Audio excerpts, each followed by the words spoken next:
Enda kukola kyensobola era mujja gamba weewaawo Aunt Taylor katu disappointinze. My fans, Tim and Taylor, thank you so much. Magala nnyo nyini ddala. Ne SB4 mutumiddeko. Yowa SB4 amanyaga matuufu yani. Sebunya.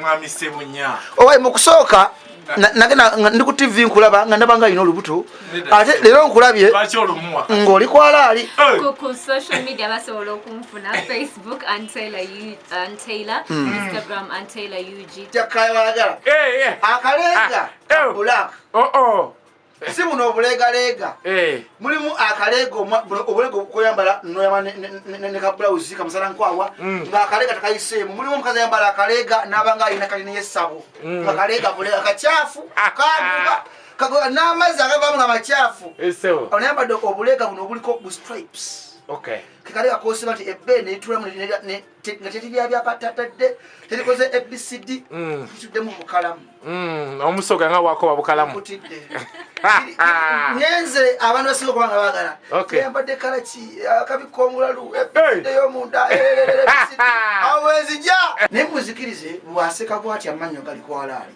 tafuwa taaba tafuwa mindi takaluma tawandula wadde akabanga wadde plain wadde bamuyana yo mwana aseka no gatitufu sekabaani talina kazigo mbuna n'akanoonya abakazi basinga jjamu erinnyo n'akoona bw'afuna akazigo nono muyonyo baana bamaama teyasala kasige ali nakyo gambe talina bunyamatama mubaafu w'emmindi no she's as she is menye kindeke ki talina tomorrow ngambe enkyakya enjala mu bigere mweziri ne mu ngalo mweziri bakasinga zino enviiri oziraba singa asibyemu bwati wano ebituto tutamabuze aseka enkofiira buzebuze nekyajasuze waka tukuka ogirengera amaloboozi gayitiddwamu ne gamuyita ajje ku Metro FM Like chika ku 90.8 Metro FM ku Martin Road Uncle Rupi Koso Musudani nga Mami na Mansira Aunt Taylor buza kubatulaba kuba kutuliza ku 90.8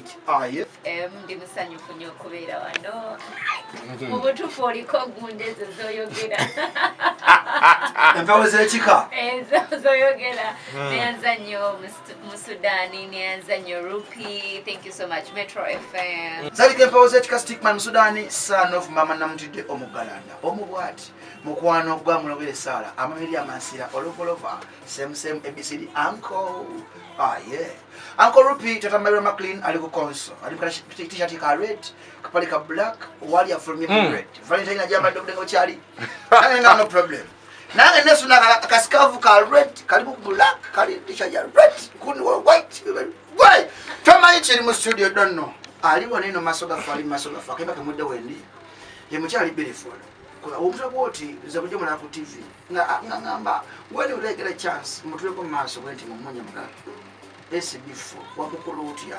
wamulabutya wamusangutya mwali mutya mwali mumbeera ki I think I got your pink era pink is a best color kubanga ina wali kuliko pink agatoka yambadde wali obwelungo yingira bwoti mu studio ka pink kaliko pink watu yesibye jacket zo jacket zirike z'abaana buno koyambala no t-shirt basatu saka jacket kiri kote jacket si jacket zo sanza boda a jacket oba ya jean ya pink my friend ya pink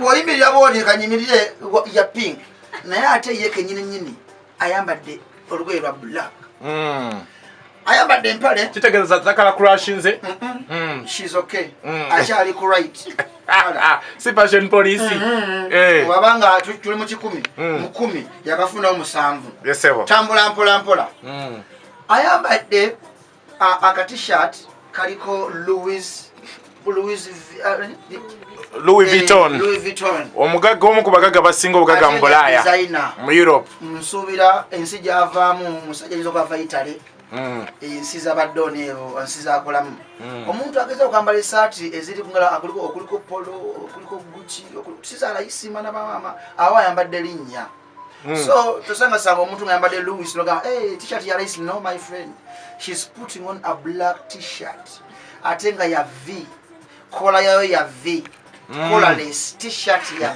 V. My friend, if you don't know, you know. Go ina nali esaza ngola Metro FM nakula Antaila kifalanyi kyalimu. Nawe noga kituufu. Mulina. Antaila ayambadde black all over yenna. T-shirt ya black, n'empale ya black. Si jini. Empale eziri simple. Nena nizija kano ka ngambye. Sudani akoze kano nzija kaya walagala. Akalega black. Si muno obulega. Mulimu akalega obulega koyambala noyama ne ka blouse kamusala nkwawa nga akalega takayisemu. Mulimu mukaza yambala akalega nabanga ayina kalini yesabo. Akalega bulega kachafu kaduka kago namazi agava nga machafu.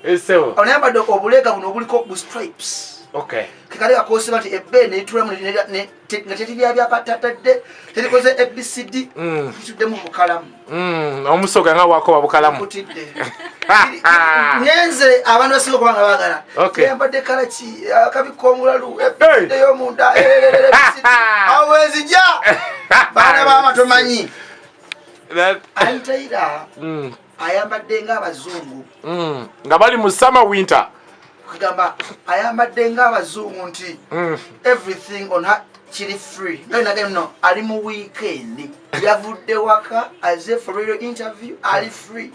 Kati goba ngoli free. Oyambadde empale nga si jini. Jini zenzikwata. Ali si stretch party mwe na stretchinga. Empale eri easy and easy. Gosobola kola ki. Gobera kwe mundu samu ki nchikulekedde. Nemuzikirize bwaseka bwati amanyo gali kwalali. Tafuwa taba. Tafuwa mindi. Takaluma. Tawandula. Wadda akabanga. Wadde plain. Wadde bamoyana. Yo mwana aseka noga kitufu sekabani.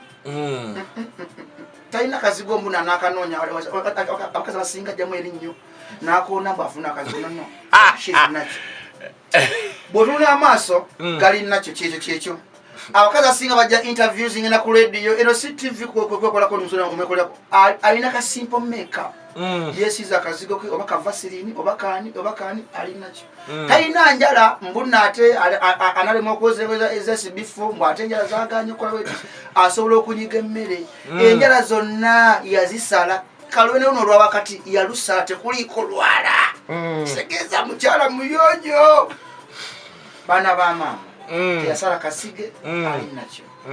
Gambe taina bunyamatama mubafu emindi no. She's as she is. Sija kogera bingi ayambadde earrings ziri nacho nga ina gami munno as interview. Ali nacho era li simple. Tekoze makeup mungi ayambadde kofira kuliko New York. NY. Chechibuga kisingo kube kyakabi. Balira sente.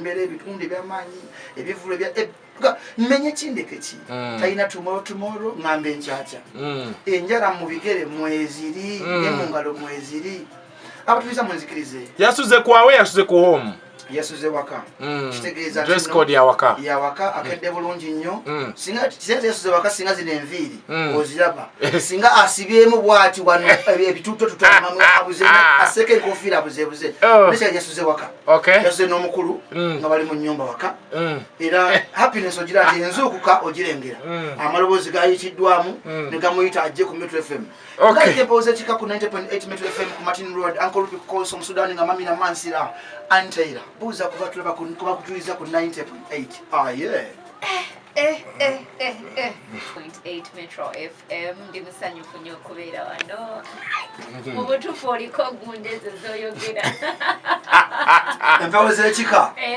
zoyogera neyanza nnyo mu Sudani neyanza nnyo Rupi. Thank you so much Metro FM say Antaila Tim Antaila kwe muri live on Facebook of course to the live, so thank you so much. So Antaila obulamu bugamba ki? Obulamu si bubi Rupi. Musically tuingire nakayimba kano Wendi Wendi inspiration evawa anyako wandika gwa wandika era bitandika bito kubanga oyingira studio kole Wendi. Okay, natuka ekiseera ngamba kachino ekiseera ekituufu kangende nyimbe nali nakyagala but naye nga sinabafuna bulungi kasente ate nga music yetaaga sente kituufu yetagamu kasente nsooka mbanga nyina tokolamuko akasente akatonotono nekuba nga ngwa mu mbi z'abantu kituufu olw'okwagala okuyamba nga wali desperate kati nemanya nti yes nkyagala nnyo ekyokuyimba but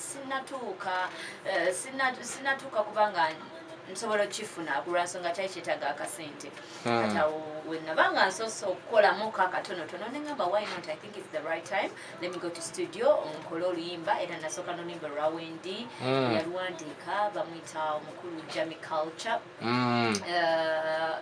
eyalukuba b'eŋŋoma bamuyita Croch producer Croch Mujib Records akyaliwo erungujja wali oba yavaawo asirika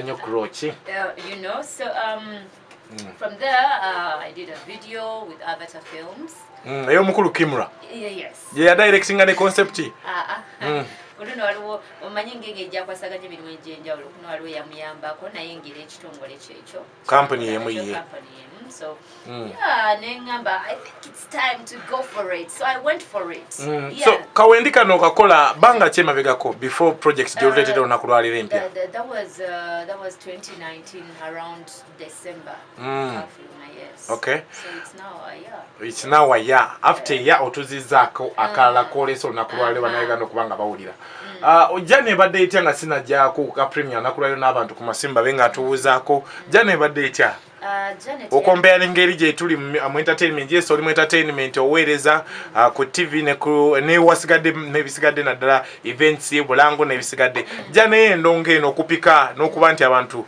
bakukiririza bakujja mu image eri ya TV yokka kuba bangi abayimba naye nga bakola ku TV baganda baffe akapalaga abantu babagano bakkiriza naye gwe welcome ebadde simbi Jane ebadde etya Jane tebadde mbi n'akatono n'akeddagala naye ate obuzibu obuli nti natandika 2019 around December kati nga nange nyina ebiruubirira bingi nnyo n'ebirooto bingi nnyo nali nsuubira okuba nti ngenda kuba nga nfulumya omuziki kumukumu nsobole okuba nga ate abantu mu butuufu mbawa ekyo kye bandibadde basuubira unfortunately 2020 ne birabika nti ate munnaaye Katonda ye yali yalaba birala so Antaira waliwo ekibuuzo kikale ekyenze mbuuza abantu bangi ku TV ne ku radio okola ku TV okola mu entertainment still Antaira tofunamu empiga obasajja ku mutima ng'olengedde omwana azze ali mu style yemu gy'oyimbiramu oba omuwandiisi omu Jamie Culture ne producer y'omu muli mu style yemu najja ku TV for interview muli okiwulira otya tofunamu akasajja ku mutima mwana embeera nga ngola nti ku bidongo tutu abadije nga mwimira sijja mu kuba embeera bwekyo tukifuna kintu ekyo omuyimbi nga ze bagamba njogera Antaira mwana abalina embeera embi mwana abo omuyimbi nange ennyimba ajja kukuba enkokola nedda ate nze Sudan njagala nnyo okuyambako omuntu munnange if I can give a hand njagala nnyo kubanga newe namukuba olukokola sigenda beera ye tagenda beera nze so nze buli muntu mwaniriza ate nga njagala nnyo okuyambako omuntu oyo abeera naye ayagala okubako watuka buli muntu alina ekirooto sitala lwaki mbeera ate nyimirira mu kkubo lye so omuyimbi ali eyo asuubire nti Antaira wanjawulo nnyo abamanyi bakimanyi nnyo nno ddala okay mu mbeera eyo nga nnyo bayimbi bannange bwe kiri so mu mbeera eyo Antaira tugenda batufuna akayimba ke kaleese olunaku lwaliro bannayuganda kagamba muwamatu muwuliremu akaleese tube nga tukayingiza countdown wano buli ajjawo ne mukkiriza n'ennyimba muziwulira ezitayitawo nera mubagamba abantu ne baddeyo ne beesootinga so mu mbeera eno katufune akayimba ka Antaira akapya tukome tugenda kuba tuwayawayamu naye atuwulira ennyimba ze 5 ba 10 zagamba mu countdown ezinze omukolera ne mu December agwako ajja kuba tuwalisiye mpolampola naye however omulanga ogenda kuwanya okukayimba ke kayije kayingire bwe bakayingira oyinza n'otugamba ennamba yaba breakers mwasa katuwuliremu akayimba ka Antaira akakyali akapya beautiful ngenda kukola kyensobola era mujja gamba weewaawo Antaira tatu disappointinze my fans team Antaira thank you so much magala nnyo nyini ddala ne SB4 mutumiddeko SB4 amanyaga amatuufu yani mwami Sebunya owayi mu kusooka nagenda ndi ku TV nkulaba nga ndaba nga ino olubuto ate lero nkulabye ng'oli kwalaali ku social media basobola okunfuna Facebook Antayla Instagram Antayla UG Twitter @AntaylaUG kimbadde nsaba spell that Antayla for those people. It is A-double-N-T-A-Y-L-O-R. Katayira abasiga bakiwandiika bulala omutunzi so abatuuliza ku Metro FM nga bagambye genda ku Instagram samu Antayla UG Twitter @Antayla UG Facebook Antayla UG still Facebook Antayla tosako UG Snapchat YouTube Antayla UG. Elio tebikola sende ko mwana kale mikuto ejiri ku sende Facebook Twitter Snapchat na Snapchat zileke Facebook Twitter Instagram awatambulira YouTube ne ku Twitter Facebook Twitter Instagram YouTube ebintu bina manager oyani manager wange daddy wange daddy abantu your father is your daddy number okay number ya manager oja kuba ku noti musanvu musanvu 2 nkaga mwenda 5 jide mu for clearance noti musanvu 2 nkaga mwenda 5 ye namba ya manager eyitaze Antayla.